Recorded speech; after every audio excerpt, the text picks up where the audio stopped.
Kasih karunia dan damai sejahtera dari Allah Bapa kita dan dari anaknya Tuhan Yesus Kristus menyertai kamu sekalian. Amin. Shalom, saudara-saudari sahabatku terkasih di dalam nama Tuhan Yesus. Firman Tuhan yang hadir menyapa kita hari ini, hari Selasa tanggal 8 April 2025, tertulis di dalam kitab Yesaya pasal 66 ayat 10. Mari sahabatku, kita simak dan renungkan firman Tuhan yang menjadi kekuatan dan inspirasi untuk menjalani hari ini. Demikian. Bersukacitalah bersama-sama Yerusalem, dan bersorak-soraklah karenanya, hai semua orang yang mencintainya. Bergiranglah bersama-sama dia segirang-girangnya, hai semua orang yang berkabung karenanya. Marlas niroha mahamu rapdohot Jerusalem, jala marulupulup mida ibana sudehamu ale akkana holong roha di ibana. Marlas niroha situtuma rapdohot ibana sudehamu ale akkana marsak roha mida ibana nasailaon. Demikian firman Tuhan.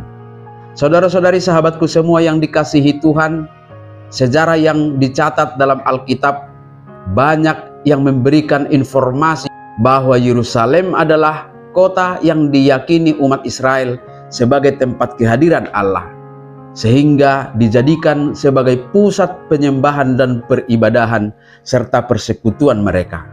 Itulah sebabnya kota ini dan bait Allah yang berdiri megah di dalamnya selalu dirindukan oleh umat Israel.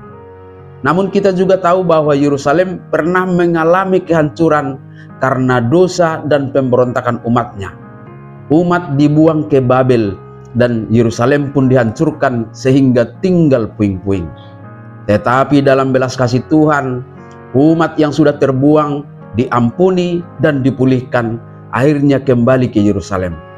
Inilah sukacita besar yang dilukiskan lewat Nasarean kita hari ini. Umat yang mencintai Yerusalem, yang dulunya berkabung oleh karena kehancurannya, diajak bersukacita dan bergirang segirang-girangnya. Sahabatku semua, dalam konteks kehidupan kita hari ini, Yerusalem itu bisa menjadi gambaran kehidupan rohani kita yang mungkin saat ini atau pernah mengalami keterpurukan sehingga jauh dari Tuhan. Namun kita tetap memiliki kerinduan untuk selalu dekat dengan Tuhan. Keadaan kita, bahkan dosa-dosa kita telah membuat kita harus mengalami masa-masa sulit, namun tetap memiliki kerinduan untuk kembali kepada Tuhan. Dalam kerinduan itulah kita diyakinkan bahwa Tuhan tidak pernah menutup mata terhadap orang-orang yang menangis dan meratapi kehidupannya yang jauh darinya. Sebab orang-orang yang meratap itulah yang akan paling mengerti makna sukacita pemulihan hidup.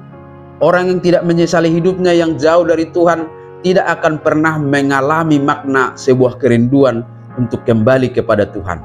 Hanya orang-orang sekalipun mengalami kesulitan untuk kembali, namun selalu merindukannya, dialah yang akan dapat merasakan betapa pemulihan itu menjadi kegirangan besar dalam hidupnya. Untuk itu sahabatku semua, air mata tidak sia-sia di hadapan Tuhan. Saat kita menangisi dosa, kekacauan atau kepedihan hidup, Tuhan pasti mempersiapkan bagi kita pemulihan. Mari sahabatku, alihkan pandangan dari kehampaan dan beban penderitaan karena dosa kepada pengharapan yang Tuhan sudah tawarkan. Sebagaimana kepada umatnya Israel, hari ini Tuhan juga berkata kepadamu, kepada kita semua yang merindukan pemulihan, sekarang bersukacitalah karena aku sedang memulihkan hidupmu. Inilah sorak-sorai dan kegembiraan bagi kita yang paling berharga ketika Tuhan menyediakan pemulihan hidup bagi kita. Amin. Selamat beraktivitas, Tuhan memberkati.